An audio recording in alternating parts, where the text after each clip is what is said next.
Good evening, you're watching News Mongolia on MNB World and I'm your host Gerald Gerald.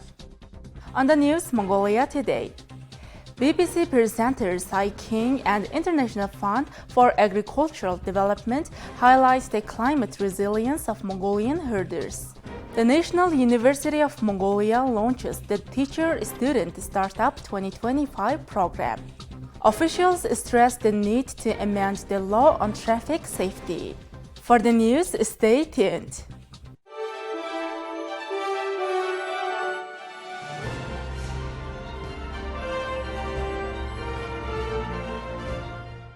British TV presenter, author, and chef Simon King visited Mongolia with the International Fund for Agricultural Development for Recipes for Change, a campaign highlighting the impact of climate change on rural communities.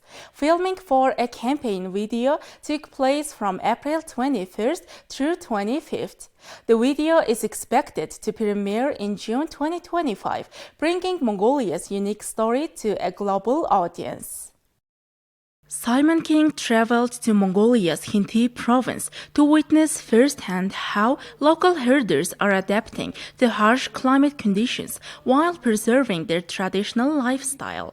In Tsinghirmandalsum, Simon met with Bolt and his wife Batamsurang, herders who have raised their children and livestock on their ancestral land. The family shared how climate change has made traditional herding more difficult, with increasingly harsh winters and frequent droughts leading to significant livestock losses in recent years. Thanks to training and support from International Fund for Agricultural Development projects, including pasture management and livestock health, the family has been able to prepare better and survive harsh winters without major losses. They also benefited from a project funded well that has served them for over a decade. It's so important that we understand and know. That's the thing. And by my coming to Mongolia and looking at the herdspeople of Mongolia and just highlighting their struggle but also their commitment to their lifestyle and culture. I had no idea about the herdspeople of Mongolia being under such pressure. But if they are, then there are hundreds of thousands of communities around the world that are mostly poor or live simple existences that are on the front line of climate change. The Recipes for Change campaign raises awareness about how rural communities around the world are dealing with climate-related challenges. Simon King's journey in Mongolia showcases the resilience of Mongolian herders, their future hopes, and how international cooperation is helping them adapt. The TeacherStudent Startup 2025 program is now underway to bring the intellectual property of the National University of Mongolia into economic circulation and expand cooperation between different fields. This year, over 90 teachers and students from 16 teams have registered for TeacherStudent Startup 2025 to develop innovative ideas in chemistry, biology, biotechnology, green energy, social sciences, and information technology. Each year, the top 3 teams receive seed fundings from the National University of Mongolia. A total of 213 million MNT has been granted to 24 teams. There are often hundreds of intellectual property developments at universities, such as patents and utility models. Unfortunately, many of them stay in the research and development phase, stuck in laboratories without ever reaching the production phase. That is truly regrettable. This program was launched to address and correct that issue within the university. Rio Tinto Mongolia is really proud to continue to support the NUM Startup Programme 3.0. We believe it's a great opportunity to advance innovation, and advance ideas, and create future employment opportunities for young Mongolians. Rio Tinto Mongolia is really proud to continue to support the NUM Startup Programme 3.0. We believe it's a great opportunity to drive innovative ideas and create entrepreneurial opportunities for young Mongolians. Entrepreneurs and investors have the opportunity to explore the innovations developed through the National University of Mongolia TeacherStudent Startup program and collaborate with the participating teams. With over 3 million traffic violations recorded in 2024 and 98% of traffic accidents attributed to driver fault, Mongolian officials are calling for urgent revisions to the decade-old traffic safety law. They say rising fatalities, aging infrastructure, and enforcement challenges underscore a national traffic safety crisis.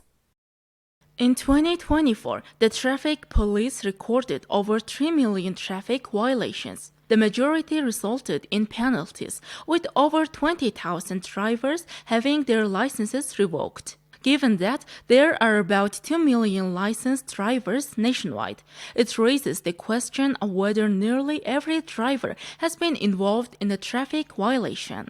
Experts report that 98% of traffic accidents are due to driver fault. The traffic safety law was last amended a decade ago. Today, basic rules like wearing seatbelts or yielding to pedestrians at crosswalks are still often ignored. Officials say updating some provisions of the law, strengthening safety measures, and improving enforcement have become essential. It's time to critically assess whether the current legal framework and its penalties effectively address these dangerous violations. That's the issue we are raising now. The causes of traffic accidents are not limited to driver negligence. Poor infrastructure and substandard road conditions also play a major role. Strictly enforcing laws and regulations alone won't necessarily reduce accidents. We must prioritize fixing the most dangerous black spots, locations where accidents repeatedly occur, especially in rural areas. Although Mongolia has 7,800 kilometers of paved roads connecting 18 provinces, many of these roads have aged significantly.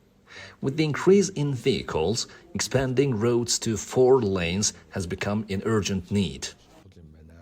More than half of all traffic accidents occur on rural roads. Gyeongsang province has the highest number of reported accidents and injuries. According to local officials, the high number of accidents can be attributed to deteriorating roads and poor vehicle conditions. On the north-south axis that runs through Gyeongsang, we typically see 500 to 600 vehicles daily under normal conditions. Many companies transporting cement from the local factory routinely exceed weight limits. Despite efforts by the traffic police to enforce regulations, they struggle to maintain effective control. Strict weight control for heavy-duty trucks is crucial for improved safety, especially on rural roads. The National Council for Traffic Safety emphasized the need to clearly define the responsibilities of public administration bodies to ensure the effective implementation of the traffic safety law. Now let's take a look at Mongolian current affairs. At the invitation of President of the Russian Federation Vladimir Putin, President of Mongolia Hurulsukhna will attend the May 9th celebration in Moscow of the 80th anniversary of the victory in the Great Patriotic War.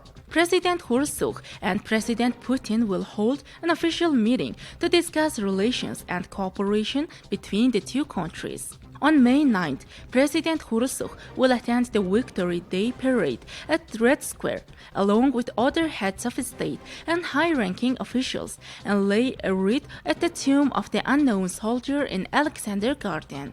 The president also plans to lay wreaths at the Underroads of War monument at Victory Park and to meet with Soviet and Russian recipients of the Hero of the Mongolian People's Republic and Hero of Labor of the Mongolian People's Republic titles. A military contingent from the Mongolian Armed Forces will participate in the Victory Day Parade. Thank you for staying with us. Here are the currency exchange rates provided by Mongol Bank.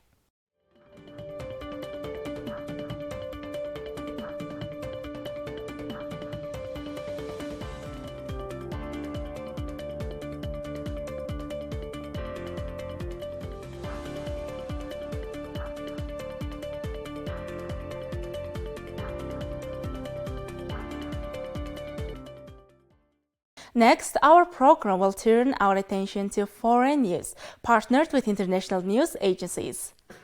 Chinese robotics company Unitree is gaining global attention with its impressive robots, the J1 humanoid, which can smoothly stand up from lying down, and the Go2 robot dog, which can somersault and walk on the two legs. Known for fast innovation and quick updates, Unitree is becoming a leader in the robotics industry.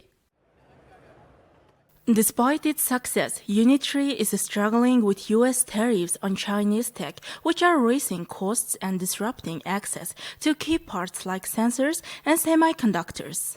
Yeah, we have a lot of customers in the U.S. and we already see the tariff duty affect the business. And I think from long term, so we still probably will be doing some local manufacturing, and that is possible. Yeah, I mean regarding the tariff duty, but I think the very high tariff duty won't be continued for a long time. Before tariff duty, it cost the landing cost about like $20,000, but now it probably double, $40,000 now. Tariffs specifically would push more onshoring and local production in North America, and specifically in the United States. And if that does happen, then local companies have to deal with these high labor costs and the shortage of labor. So automation gets pushed further. As far as who's leading the robotics race, China has, for about a decade, been the clear leader for robotics development. And there's a number of different reasons for that. There was just a statistic that came out the other day about the number of engineers that they're producing. It by far more than that come out of the United States. The government also works a little bit differently over there. A lot of robotic startups in China are subsidized by the government. So there's not necessarily that pressure for a young startup to make money right away. The US, China, and Europe lead in robotics but rely on each other. Trade tensions are forcing companies to rethink strategies and challenging China's growing dominance. Honestly, we have some great companies here in the US as well. I think, as always, China is extremely innovative. They advance a lot of technology before the rest of the world. I'll be honest, I don't want to focus too much on the political side. I think that's something that's personal to an individual. I don't see America being left behind or North America being left behind because of the decisions, but I do think that we are going to miss out on some great tech if a solution can't be found. Where I see some hesitancy in terms of Chinese companies are with some of my candidates that I'm talking to. Primarily those candidates are within the US, whether they were born and raised here or they've immigrated to the US. I tend to find that the majority of my candidates that I speak to are more hesitant to join Chinese companies right now and have been for the past year and a half or so from what I've been experiencing. Of course, that's a bit of a generalization. It does go on a case-by-case basis, but I think overall, a lot of US-based software engineers, hardware engineers are very cautious in joining a Chinese company right now. Tariffs aren't the only issue. Strict U.S. immigration policies and strained international relations are also affecting global talent and cooperation in the robotics field. All right, that's all for today. Thank you for staying with us. We'll see you tomorrow with more news and updates. Goodbye.